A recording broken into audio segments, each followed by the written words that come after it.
watch like mainstream things. And then you watch mainstream things. I try to apparently dig in there. Yeah.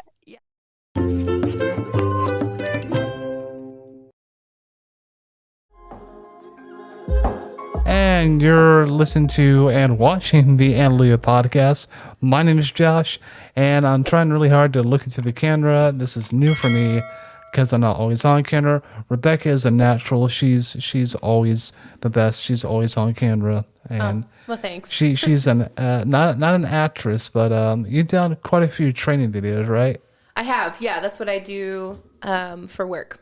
Is I work on training videos. I do a bunch of other things, but and you like talked about that a little bit, just in like Logan to Know Us. I think it was our first or second episode that we did when we started the podcast.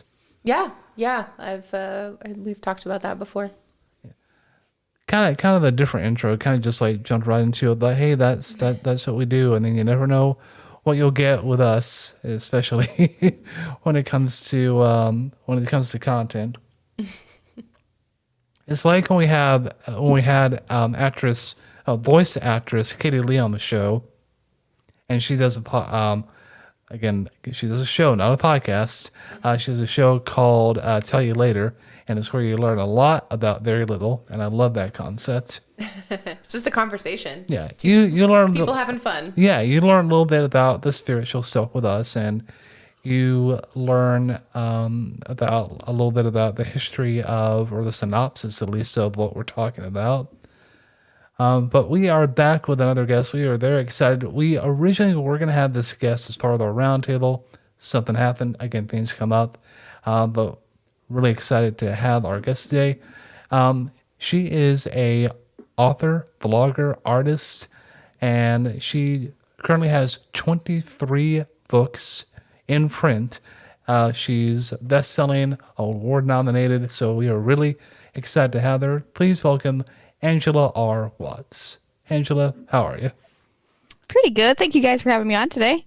Oh, it's a pleasure. Absolutely. I know that when we were communicating via email back and forth, you said that your family had like strep and was coming down with cold. So I hope they're feeling a little bit better. Thank you. Yeah, it's been a little bit crazy, but I'm super excited to do this. And I do apologize for missing the panel and stuff. Don't worry. I'm so bummed. We plan to do another one, maybe a little bit of a different format. But yeah, oh, sweet. We will definitely hit you up when we decide to do that. Probably around the same time this year. Nice. But Angela, we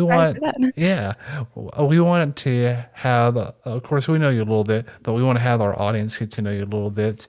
So we had some questions for you that Becca is gonna. I was gonna say a word, and like that's not the word I'm looking for. That's totally. She's going to commence the interview. So Becca, awesome. Take it away. Awesome. Yeah, the first thing we really wanted to know was really just kind of like about your background, your upbringing. Tell us a little bit about yourself. Okay. Background.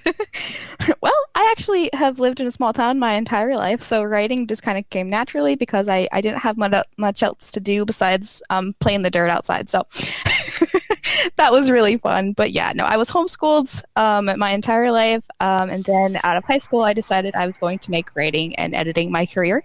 And that's basically what I've done. I am 21, so the 23 books and everything, that's been published. That's all been published in the past few years. So it's been super duper busy lately out of high school and stuff. But yeah, I've always been writing. I've been doing that pretty much nonstop since I was a little kid. So there's never any doubt that I would keep doing that. But I never thought I would get this far, honestly. Wow, that is honestly so impressive to have accomplished at 21. That many. Gosh, we're like in our 30s, and we're just old fogies here, just trying to figure stuff out. But that's awesome that you knew exactly what you wanted to do, and you went for it. That's amazing. Yeah. Thank you. So how long are your books? I'm curious. Are they like shorter, like short stories, or are they like long novels, like Harry Potter length kind of a thing? I don't have any Harry Potter links yet. Okay. Most of them are actually my own novels, but and the novels being novel length, so usually 40K and up. My sweet spot seems to be like 60K. But then I also have the anthologies. So the anthologies, yeah, those are just like short stories, and I've got those published in the anthologies. But this year I've got like 7 novels coming out, I think. So I'm Wow. gonna try to get the publication number to 30 this year. 23 to 30 in Why 12 not? months. We'll see if I can do it. Yeah, they're written, but it's the publishing that sometimes takes some time, so we'll Yeah. see. Yeah, there's a lot that goes into publishing, right? I mean, the editor's got to look at it. You got to create a cover. You got to Yes. all Yeah. of that kind of stuff. Yeah, That's that a stuff lot. takes time. Yeah, and it's not just Yeah. dependent on your schedule. Like if you want to Yeah. write everything, stay Yes, up yeah. and write for 12 hours a day or more. I totally like, can, but yeah, you could. But yeah, this isn't but up yeah, to no, you. live gets insane. And I do hire out. So like I hire editors per book, and then I hire my designers and stuff. So that stuff is usually where it takes me some time. Like I can't just like write it and then just immediately launch it. Like I Yeah. have a pretty lengthy process. But yeah, again, hoping I can actually get some more out this year. And I'd like to shoot for more anthologies, but I haven't seen any really around. So I'm not sure if I'll get any of those out this year. Yeah. So it sounds like you're self-published. Is that correct? Or do you work with a publishing company? At the moment, I am fully self-published. I'm Okay. considering signing some books, possibly this year, but we'll see what happens. I Nice. really enjoy both ways. It's just I usually just self-publish. Okay. Very neat. So what originally drew you to writing stories, and like what kind of stories do you write? I started writing again when I was like super small, and those stories were not good. But I was interested in writing from a young age because it was just fun. I was able to lose myself in a world, lose myself in different situations and stuff. It was just a really nice escape. And then as I grew up, that became less of an escape and more of a ministry, actually. I wanted to create stories that, while not super duper fluffy and super duper pretty, helped people through things, that helped people see the light in a different way. So I don't write necessarily Christian fiction, but I do write books from a Christian worldview. So everything I do, and I do different genres, right? Like I've got fantasy, I've got thrillers, I've got science fiction. I write different things, but the common theme is I write to help other people, because when I was little and I started writing it, it helps me. So I'm still trying to use stories to help other people. I'm just a little bit better at it than I was when I was 6. So Yeah, absolutely. You grow and develop and mature as time goes on. Yeah, I Yeah. love story. I mean, that's one of the main reasons why we're doing this podcast, and we love talking to authors, because story has such an impact on our lives. I mean, and Jesus used primarily stories in the form Yes, of yeah. parables to talk to people so that they could understand what he was talking about for the kingdom and morals and all of these different things. So I love that. yes, yeah. Yeah, the Bible is full of amazing stories. I feel like we don't use it enough. Agreed. Yeah, there's so many amazing and weird stuff. Just gotta say, the weirdest Yes. one that I can remember offhand is like a donkey that God I was used. just about to say Yeah. that Balaam, and he is. This is why I wish animals would talk more, because it's possible, Right? apparently. Well, But God can do whatever he wants to do. yeah. And all we get Yeah. from our dog is just grunts and rs and all I don't know. that Ginger stuff. tries to talk. Our golden doodle, she was in the shot earlier, but she I come home and she's like, and I'm like, yes, Yes, Ginger, yeah. I'm paying attention to you. I will pet you in just a moment. Let me put my stuff down. You're She's lucky funny. she lets you put your stuff down. My golden doodle will just jump on me. Oh, I'm a really bad dog mom. oh my goodness, so cute. They're so worth Yeah, it. Though. she's like, yes, they are. I have 2 right now, and we live in a tiny home, so it's a little tight because she's like 55 pounds. Ooh, And the yeah. Aussie he's getting up there. Like he's growing pretty fast. So, but Aw. yeah, dogs are amazing. So an Aussie Doodle and a Golden Doodle. So he's full Aussie, and then Okay. she's the Oh, golden okay. doodle, and I'm planning on breeding them and stuff because I think that would make a really cool. Yes. What's the word I'm looking for? Not comp. That's a book term. I don't know. Breed? Yeah. Is that Anyway, yes. Thank you. Yeah. Oh, you're welcome. I'm having one of those days. Yeah. You I know thought what? that would be Yeah. really, really sweet. That would be really cool. So it's funny, as I learned from this is totally off topic, but I learned from a friend recently that there's this like theory of when your brain like stops working, you can do cold therapy. I forget there was some guy, it was his last name, it was like Maslow's therapy or something like that. I think that's wrong. I think that's a different thing. But anyway, but you like put cold packs or something on your face, and all of a sudden it like triggers your brain into actually working. And I did it yesterday because I was just like, something wasn't working in my brain, and it worked, and I was shocked. So Ooh, I if gotta you're use that. having those days, try it out next time. Yeah, it might work Yeah. for you. Yeah. Yeah. Oh my gosh. Thank you. Yeah. Yeah. So going back to some of your books, you've got two main series. I think you've got your Infidel books, and you've got the Remnant trilogy books. Yes. Yeah. What are those about? That's like a really broad topic, but like, could you tell us a little bit more about those? Yeah. Yeah. So the Infidel books are a post-apocalyptic thriller series, and those were my first. So that was my first ever series. And those basically just follow civilian gangsters and soldiers as they try to end the second Civil War. That one was really fun. It's pretty gritty and stuff. And then the Remnant trilogy is my dark fantasy trilogy. I say dark fantasy. I've actually learned it's probably more noble bright. I don't know if anybody has heard that term, but it's a newer thing. And I realized, oh yeah, mine are probably actually noble bright. But it's a fun genre. It's basically close to dark fantasy where the elements and topics and stuff are pretty intensive, but instead of a gloomier outlook, you have a more hopeful perspective. There's constant hope throughout. At least that's how I understand it. Okay, But interesting. yeah, So like dark fantasy would be classically like Dracula or something basically. like that. Okay. Yeah, a little less hopeful, sorry, and a Yeah. little bit more gloomy. Yeah, so my stuff so far isn't actually like just fully gloomy. I do try again to show the light from my perspective, which is, optimistic, but still tougher topics and stuff. Yeah, well, it's good to have those tough topics to talk about. But then I think when you show the darkness in all of its, I don't know, darkness, that's a bad way to say that, but Yeah. if you show it for what it really is, then when you bring the light in, it's the Yes. huge contrast. Yes. That is just really, really interesting in stories. Yeah. Yeah, and I try to do that for everything I write because I just like again growing up, I read a ton, and I was constantly just confused as to why stories would barely show the darkness, and then it was like, oh well, if you don't show it in its entirety, the light's not going to be that impressive, and the light is so crazy. Like we should be able to actually show that in all of its fullness, but you can't really do that unless you show the darkness in its entirety. And so that's what I try to write.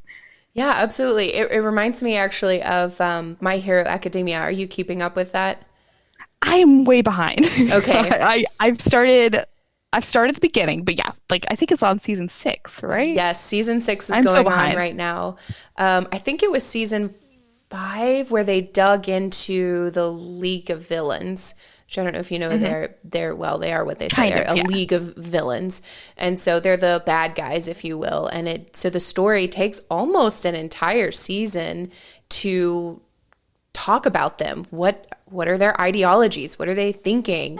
And it shows that darkness, and it's really complex, honestly. And I love that, because then it's like, oh, I struggle. I kind of sympathize with you, but like that's Yes, wrong.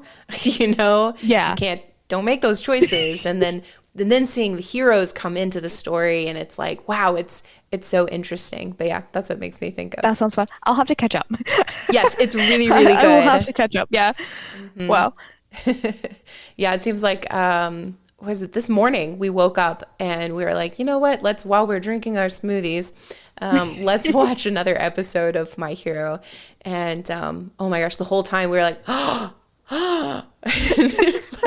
stuff kept happening. So it's really good. Oh man. Okay. Yeah. Yeah. I've seen some spoilers and stuff for season 6. So I was like, I gotta get back to this.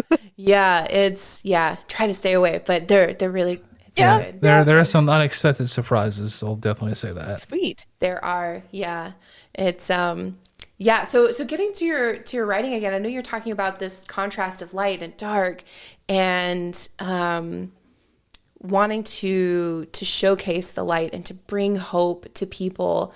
Where do you gain that inspiration from to even talk about all of this? That's really good. I have to admit, I'm super basic.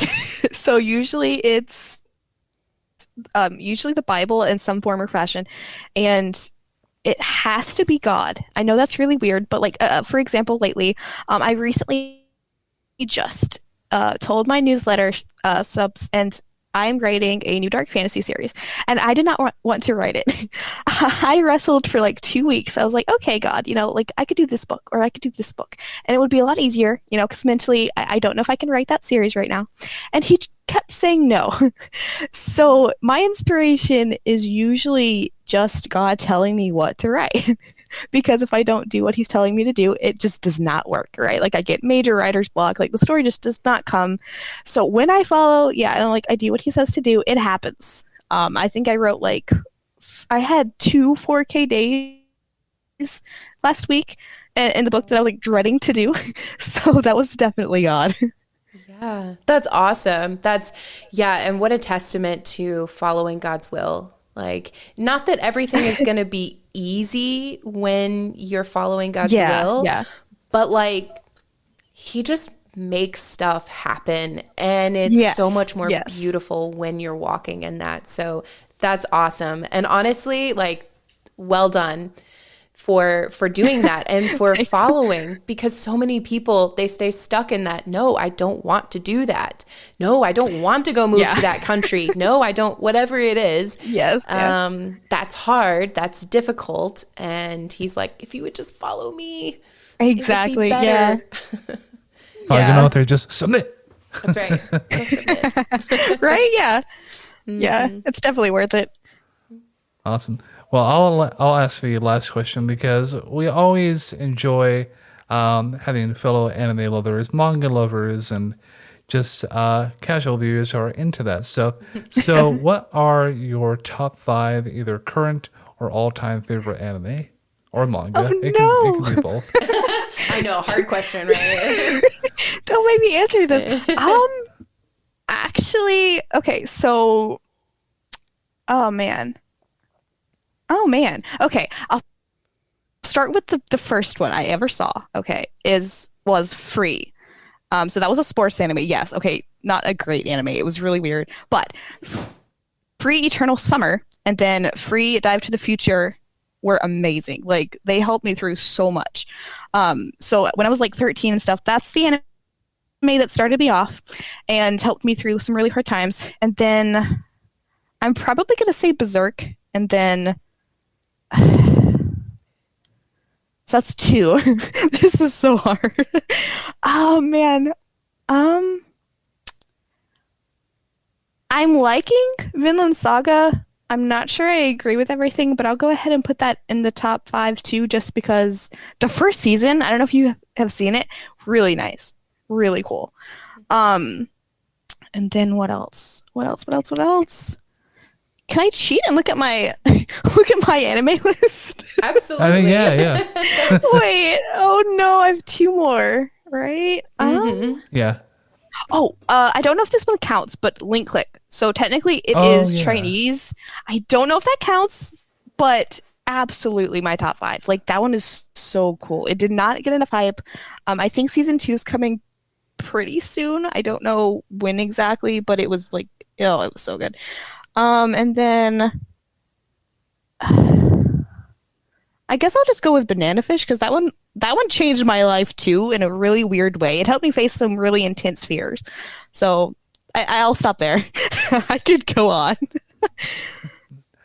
Well, awesome. Yeah, I've seen a few like Chinese ones. I think they would fit in. I think the only other one aside from Link Click I've seen is The Ordinary Life of a Demon King.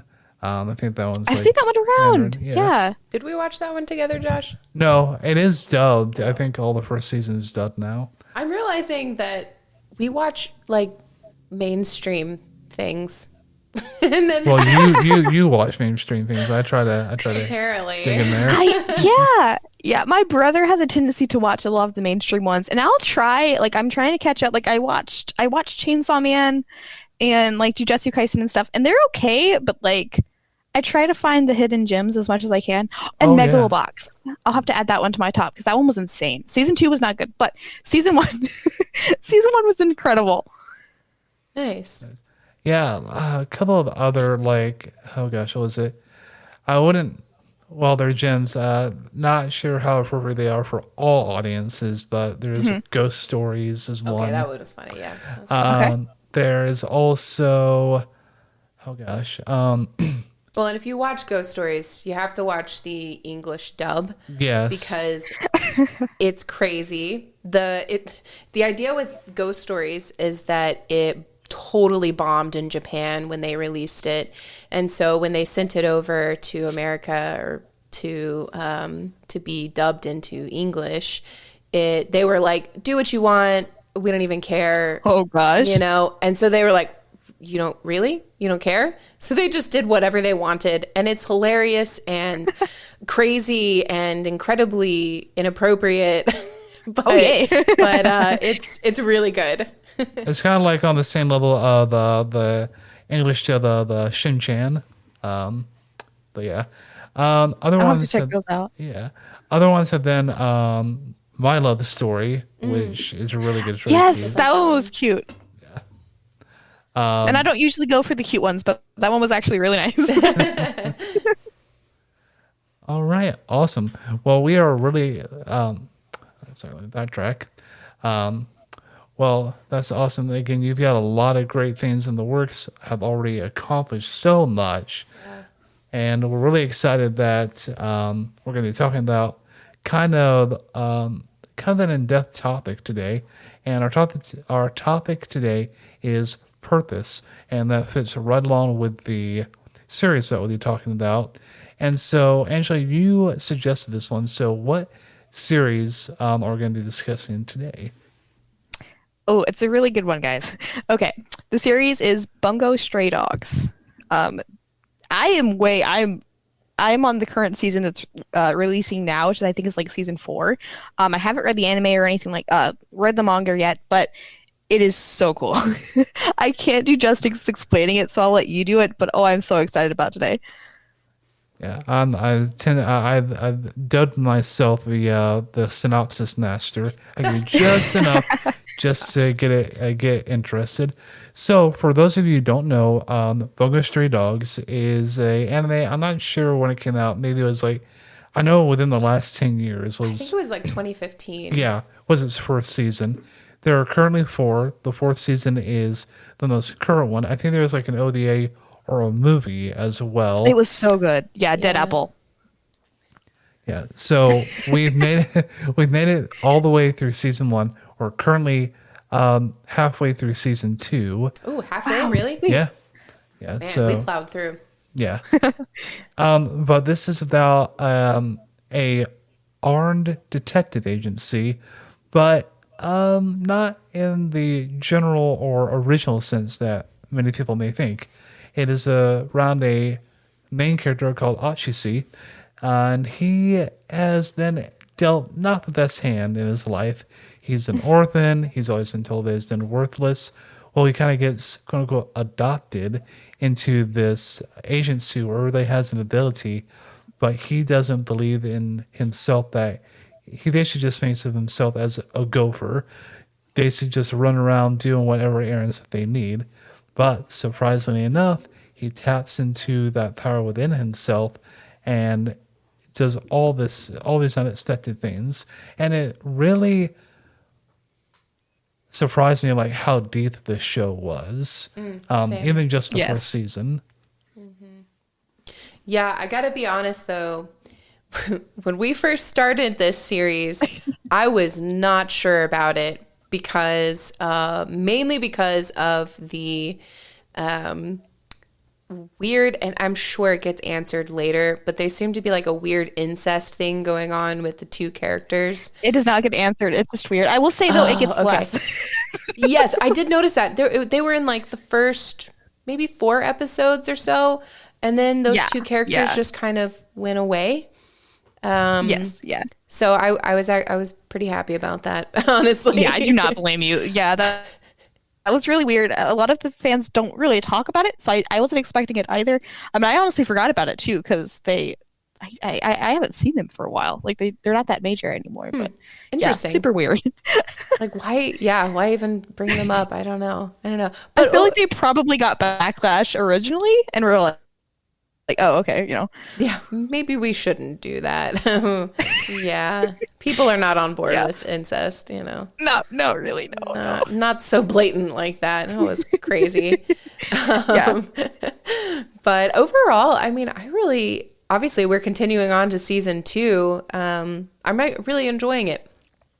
So it was good. It was good. We dug in. So we can talk about a little bit more than we originally thought we were since we got through a season and a half. It picks up. It really does. Yeah, it did. It did. Like I didn't even know that we had finished half a season already. I was like, oh goodness.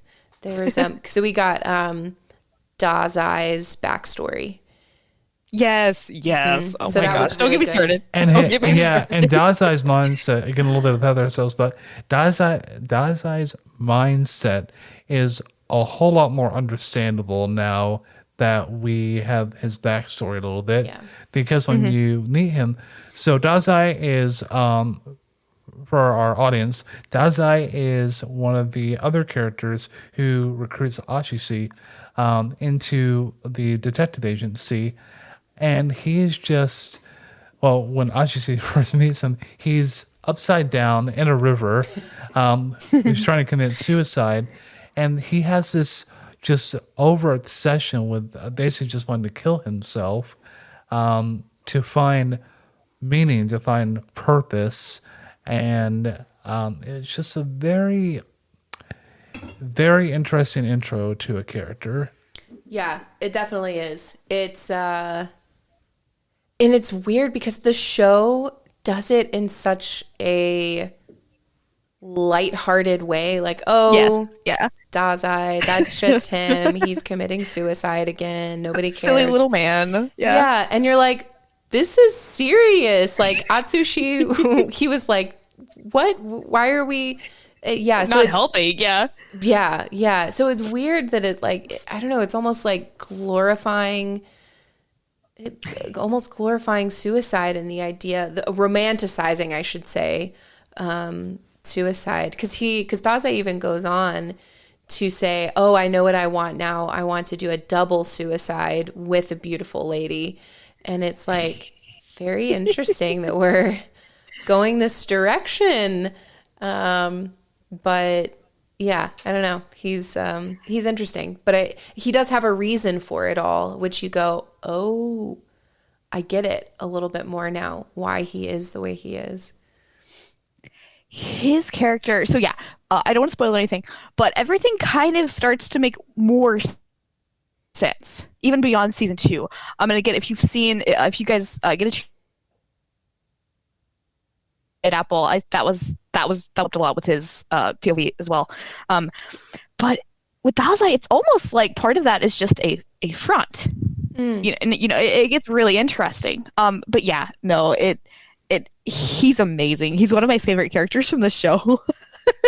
Like he's just so many layers there, and that's really cool to see because, like as you said, the show is so lighthearted in tone for the majority of the time that you kind of it's harder to see past that. Because personally, I don't like too much lightheartedness. Like I do like to focus on the darker things, so it's weird to watch this and go like, oh, okay, I've got to look past the laughing and actually see what's going on. So that for me it's been one of the funnest things watching this series is kind of seeing past the humor because it is usually just hiding something, which is so cool to see.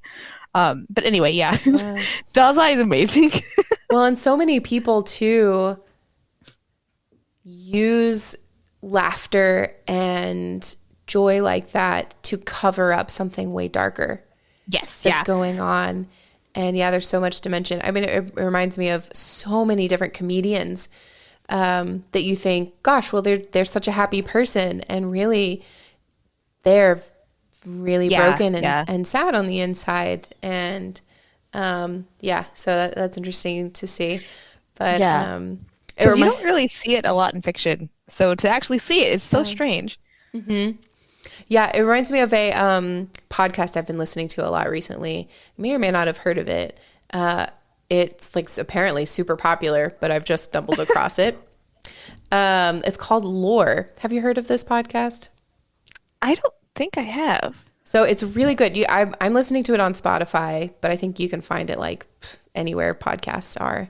And it's really good. It's like the dark folklore, I guess, of there's like a lot of history behind it, which I love.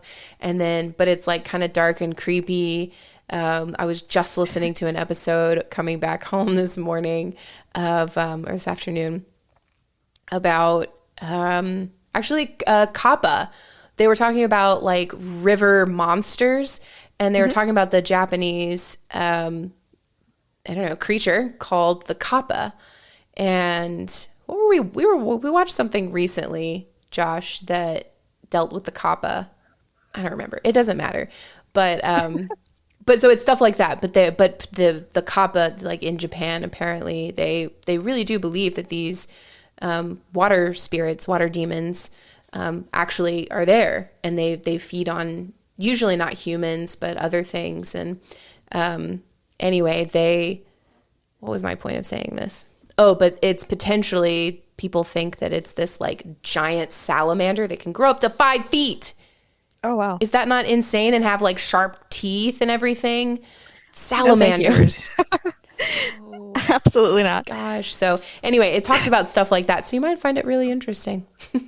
Yeah, I'll have to check that out. I have some books that I look at whenever I need inspiration because my fantasies usually have like a lot of monsters. I actually had one reader call me a monster queen, and I was like, I don't know what to do with that, but okay. Thanks.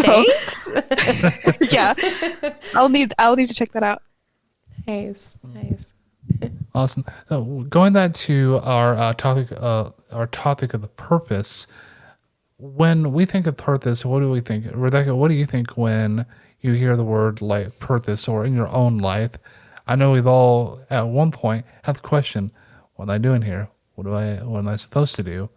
This and that. So Rebecca, I'll ask you first.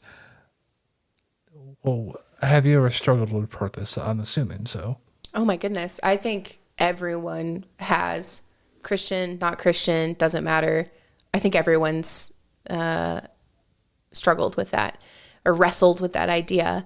And to me, purpose always comes back around to, what is God's will for my life?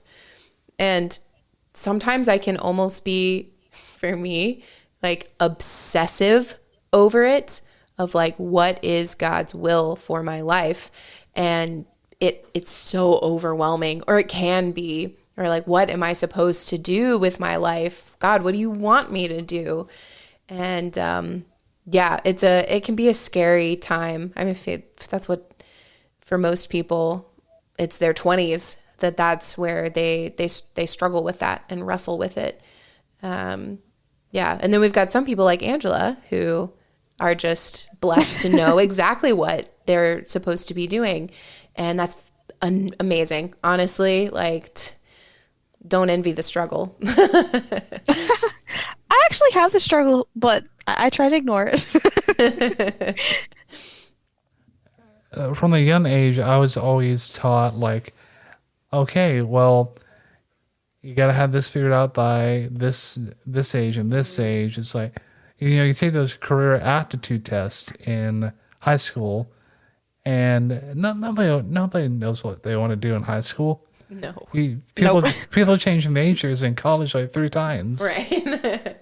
And it is just, I think when I decided like what I really wanted to do was not until I was like in my third year of college, and just kind of like going through the motions. I honestly thought I would. There was a time where I thought I didn't want to do like media communications or anything like that. So I dabbled into like teaching a little bit. Didn't have that much of a passion for it though. And so definitely have like struggled with kind of seeing, okay, on this age, what do I have figured out? What do I have left to do? But I think where I am right now, I think I'm at a pretty good place where like, hey, I know what I want to do. I have the fulfillment, and I'm content right now. Yeah. Well, I mean, recently we've been talking about potentially changing careers.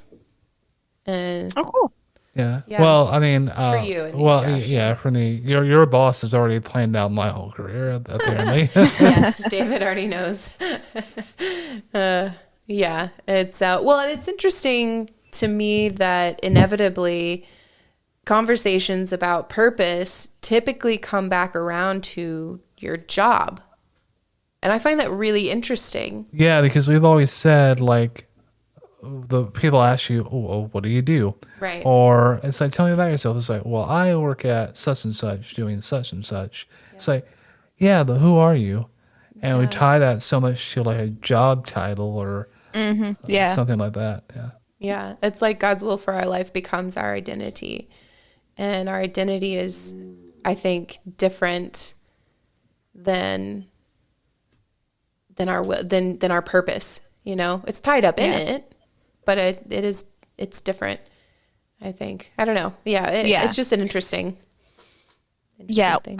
Well, the Bible's like super clear that our identity is in Christ alone. So I feel like when we start trying to make our deeds and our servanthood our identity is where we actually, like that's not really what we were supposed to be doing, but okay. Yeah, exactly. That's exactly right. We get way off track. And then that's where a lot of like, depression can come in, and a loss of a sense of self, and just all kinds of other things that start to creep in when our identity strays away from what the Bible actually says and who God actually says we are. Yeah. And because the main purpose of, Christians, we were created for one purpose, to occupy this earth, to make disciples, and to do the will of God. In a nutshell, that is the purpose of believers. Yeah, it's the Acts 1:8 commission. And I think we lose sight of that, in day-to-day life. I think everybody does. And like how to minister and how to make disciples and how to know if you're doing the will of God. Because, I have questions like, okay, am I doing his will? Is this part of God's plan for me? Mm-hmm. Yeah, and it's interesting too. So talking about purpose and going back to Bungo's Stray Dogs, which I hope we learn like why it's named that. Do we ever figure that out? Yes. Great. I got the Stray Dogs part, but Bungo is still like, I don't know. I'm not sure what that one is.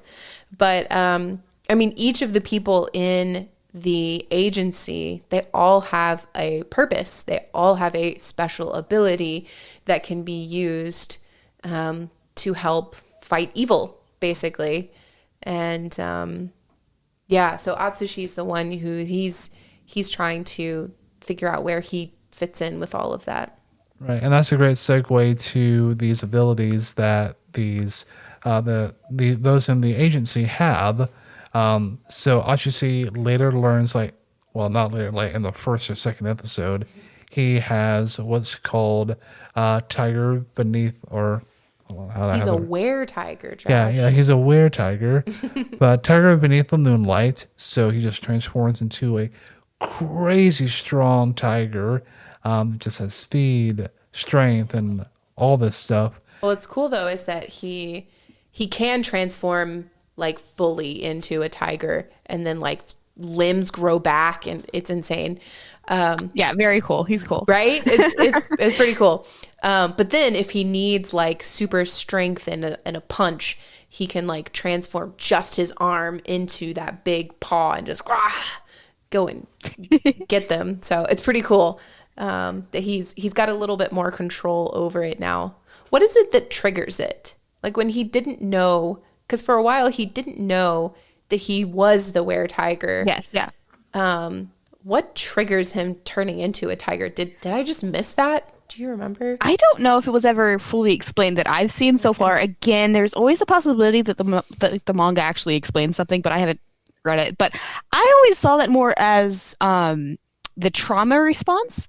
So again, Bungo Stray Dogs tackles some really intensive mental health things, and some of that I feel like was shown through his not realizing was actually the trauma block. Like when you are so injured and hurt and afraid, you don't always remember what happens to you, what you do, that kind of thing. So to me, that was an example of that kind of mental issue.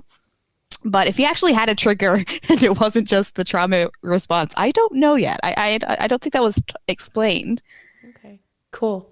Yeah, it's I know there's one show that I forget what it was. I don't know if it was an anime. I know this definitely was true for a K-drama I watched, which I don't even remember the name of it. But oh no. Anyway, it was they would swap bodies every time it rained.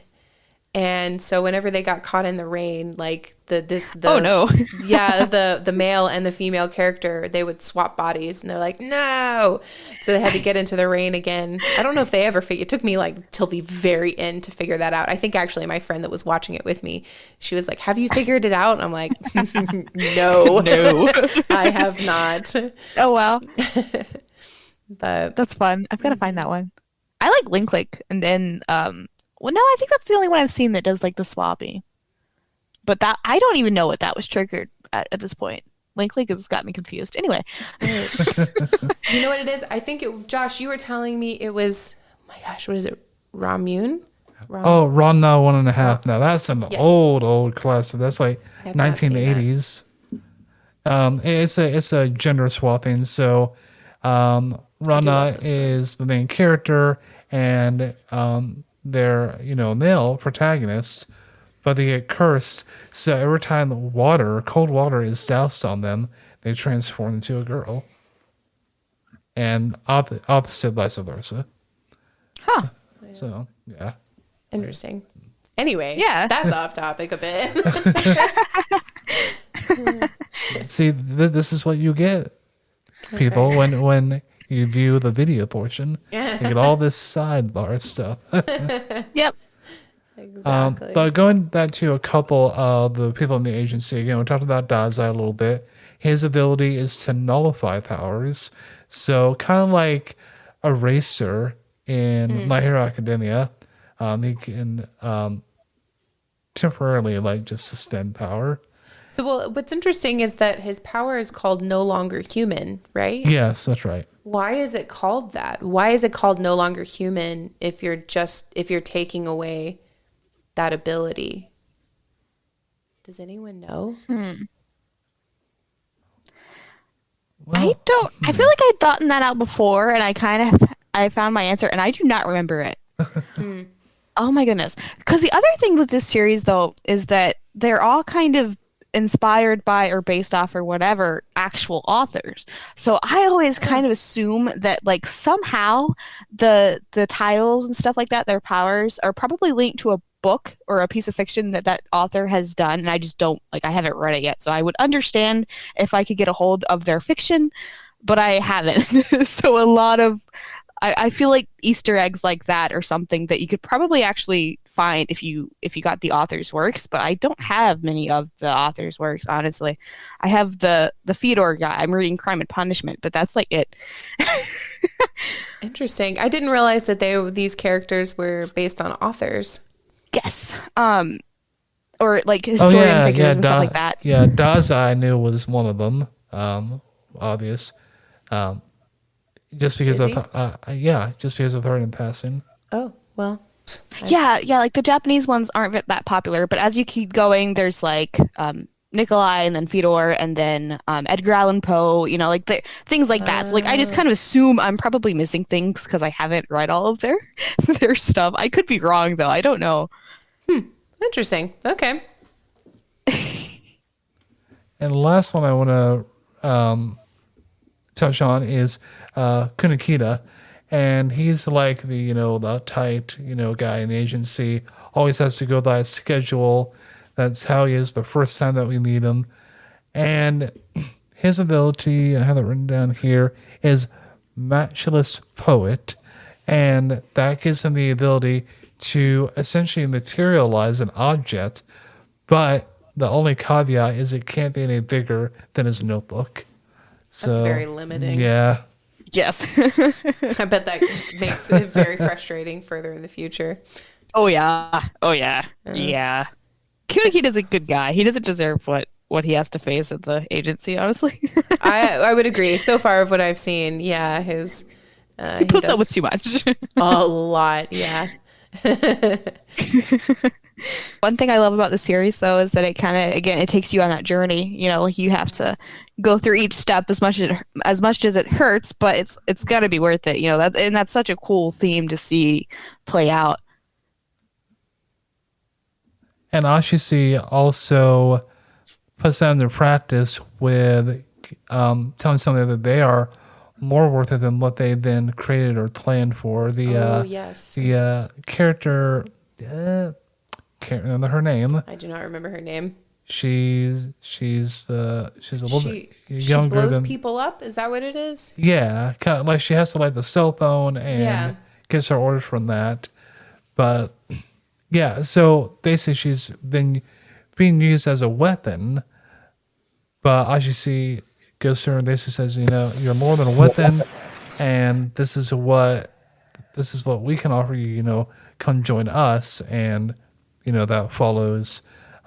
Plays out more, I'm sure, in the later seasons than what we've seen already. Yes, yeah. Yeah, it's so cool to be able to see sort of almost like a pay it forward kind of a thing. Atsusi's trying most definitely. Yeah, like he's starting to believe about himself that he's worth it, and it's like he hasn't quite believed it though, but he knows that he believes it about someone else. And yes, yeah. He'll continue, I think, to probably work on that, but it's almost like it's the kind of thing where when you learn something like a math problem or something, if you learn algebra, the best way to know that you know it, or even to teach yourself, is to teach someone else about it. Or to, or to remember a cool history story with like dates and stuff, tell someone else, and it's much more likely to stick. So yeah, it could be the same thing going on here. Yeah, yeah. And right up scripturally, as far as purpose, I have a couple here. Again, Bible is full of stories of people who thought that they didn't have a purpose. Like when I think of doing a juxtaposition of the character, I think of the character of Moses, who thought never in his wildest dreams would he be where he ended up. If God had not used him, he even told God, hey, you have the wrong man. I stutter. I'm this. I'm that. How could I ever be used? And God's like, hey, I'm Alpha Omega. I'm author. I'm OG. I mean, just do it. Yes, yeah. And it makes me think too of Joseph and his story, where God gave him a glimpse of his future and what it would be like. And he was like, cool, I'm all on board. I'm for it. And then he got sold into slavery, and his life kind of went down the toilet as far as he could see. And, but God still used something beautiful, and that was a part of the story. So even if we can see our purpose, it doesn't always look like what we think it's going to look like. Yes, exactly. And that is such a constant theme in this series too, that is just an amazing reminder, because even as Christians, we might think we know what our purpose is and we're giving it our all, but Yeah. I think we forget too that God can change our purpose. Like seasons change, and that means like what he needs us to do also changes. So it doesn't mean that we fail. It doesn't mean that, oh, well, I thought I heard from God, like you did, but he has something else for you to do too. So yeah, it's great to see that in fiction, because I feel so often that stories have one theme and one purpose, and that's it. And we forget, that life is way more complex than that. Yeah, I love that you bring up the idea of seasons and that there's different times for different things.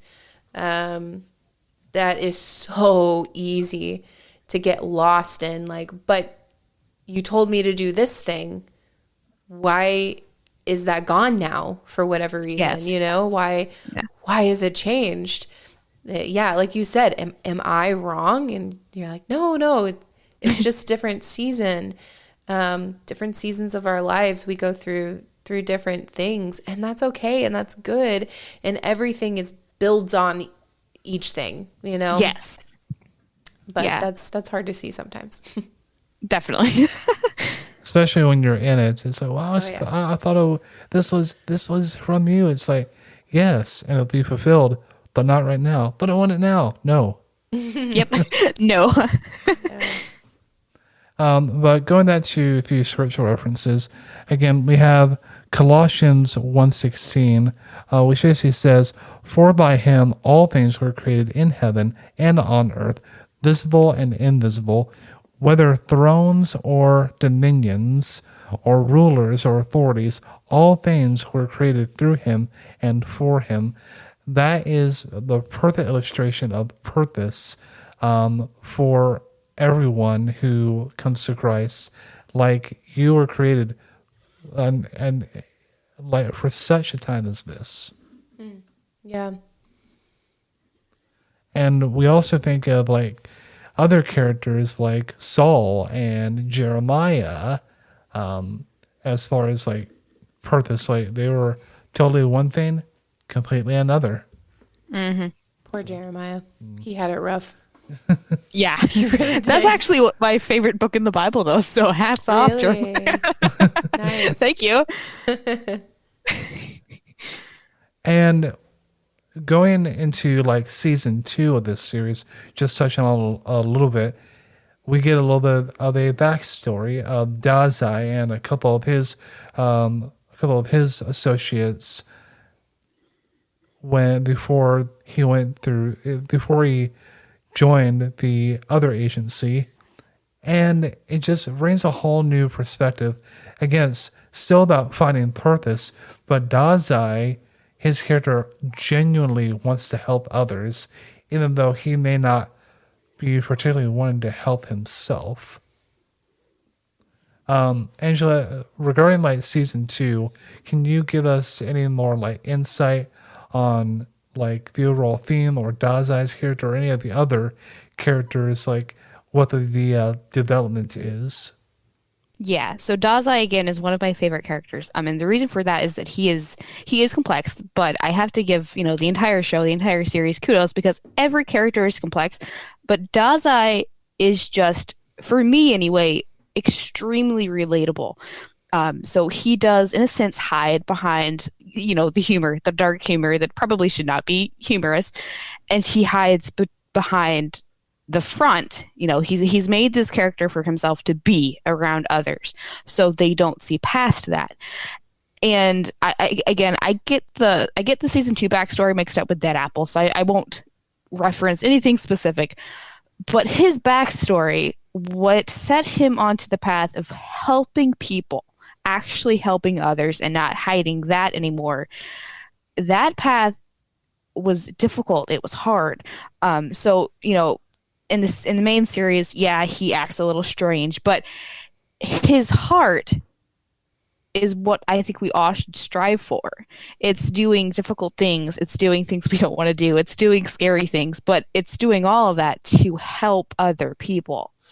And so often, when we try to make our purpose, what can I do for myself? What does God want me to do? And if we switch that, if we thought more like Dazai, like, okay, what do I need to do for other people? Like, what can I do for just one person? Because what's so fun about the series is that a lot of the times, big things happen when you change the life of one person. And you can change someone's life so simply, like one tiny little thing, one tiny little word, anything like that. And Dazai just kind of lives that out. So yeah, he's a little insane, but the heart behind his character just changes the people around him. And the Bible tells us, like you need to be that light, you need to be the salt of the earth. And it can be difficult to do when we pile pressure on ourselves, like, what's my purpose? What's my purpose? It's kind of simple, actually. Just help people, in small ways. It doesn't have to be huge, big, fancy ways. I'm sure those look nice on the media, but if all you can do today, is say something nice to the person that checks you out at Walmart, like that matters. So from, like to Dazai, his arc is just absolutely incredible. And each character has a pretty good arc. Like the series again is pretty strong. Everybody has their growth and stuff, but Dazai is just incredible. I mean, he is such a good example of following our purpose, even when we actually absolutely do not want to. Like it can be terrifying. Yeah, I love what you were saying about sometimes we can focus too much on ourselves, I guess, as like, what is our purpose? And because I know I was saying this before, sometimes I would get like literally paralyzed thinking about what is God's purpose for my life. And it's not that hard. Sometimes it can be hard to figure out, what direction do we need to go in with our career and all of that. But like you said, it's as simple, honestly, as just doing something nice for someone, having an encouraging word, or picking up the tab for someone behind you, or you go out to brunch with your family, paying for the meal. Like it's so many different things that you can do that make a profound difference, that can be really small. And so, I love that you brought that up about Dazai and how he conducts his life. Yeah. 'Cause I'm like same, honestly, because I obsess sometimes over what I need to be doing since I was a little kid. But watching Bungo Stray Dogs and be like, oh, okay, maybe it is this simple. Like maybe it's not as hard as I was thinking. It really helped. It's just a different way to go about life. Yeah, it is. And I think, ultimately we'll be happier people, because we're not as stressed about all of that. Yeah. Know that there are seasons in life. You may be doing different things at different times in your life. But the constant thing is showing kindness. We all need a little bit more kindness in our lives, showing love. Yes. Yeah. Awesome. Well, I think this has been a great conversation with this series, and also with the topic of purpose. And Angela, we have so much enjoyed having you on the show. If people want to follow you, keep up with what you're doing, where can they follow you? I have a website that is kind of the drop all, AngelaRWatts.com, and I'm also on Facebook, Twitter, Instagram, YouTube. I'm pretty much everywhere, but you can sign up for my newsletter at my website and get a free book. And hopefully you guys enjoy the stories coming and then the ones I already have published, because I've enjoyed doing them. That's awesome. Oh, I did have a question for you about your books. Are they on Audible as audiobooks? I only have Golgotha on Audible right now. So Golgotha is book 1 of the Remnant trilogy. I'm hoping to get some middle grade books on Audible in the next year or two, but Audible is so hard to upload things to, so I'm way behind. Okay, interesting. Yeah, I commute to work every day, so that's like an amazing bonus. 40 or 45 minute drive each way. So I typically listen to my books now. So nice. I was curious. if you had Yeah. any. Yeah, I am hoping to do more. I know some authors have been skipping Audible, and I think they're uploading stuff like directly to YouTube and stuff, but Oh, I haven't got a chance to look into that just yet. I need to, though. interesting. I might have to check that out, see if there's other people on YouTube. Awesome. Well, we would definitely encourage everyone to go check out Angela's work and also check out Bungo Stray Dogs. Again, there are currently 4 seasons. The 4th season is the most current. You can find on Crunchyroll, and also check out Dead Apple, the movie that is on there as well. And Yeah, we look forward to finishing the series. oh yeah, absolutely. Yay. Awesome. So thanks for turning us on to it. Yeah, we much Yeah, appreciate I'm it. glad you guys are enjoying it. Yeah. Well, until next time, keep those halos shiny and stay holy, my friends.